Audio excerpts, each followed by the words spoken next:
Kylie Verzosa ang laki ng ipinayat ngayon, anong nangyari? Kylie Verzosa pinag-usapan nga ngayon dahil sa laki ng pagbabago ng katawan nito na talagang sobrang pumayat na sa kanyang mga latest updates at talagang nababahala na ang kanyang mga fans.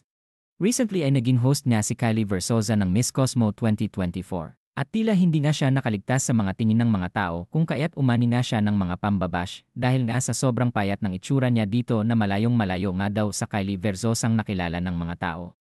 Maliban na nga sa kanyang katawan na talagang sobrang payat nga at parang nasobrahan na daw sa pagjejeta, ay hindi na daw ito kaaya-aya tingnan sa mga tao, lalong-lalo na't marami na nga siyang pinapadagdag at pinapabawas sa kanyang katawan. Kabilang na dito ang kanyang mukha na talagang napansin ng nakararami na ang layo na sa dati nitong anyo. Ito nga ang itsura ni Kylie Verzosa noon na talagang iniidolo at hinahangaan talaga ng mga tao dahil nga sa maamo at mabilog nitong mukha at talagang napakaganda nito noon.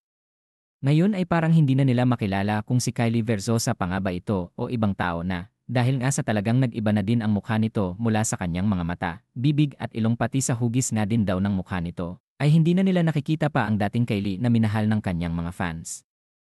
Sa kabila ng naging issue nga ang paghihiwalay ni Kylie Verzosa at Jake Cuenca, ay wala pa namang panibagong lalaki ngayon sa buhay nito at parang ini-enjoy pa nga nito ang buhay single at mas inaalagaan nga nito ang kanyang career.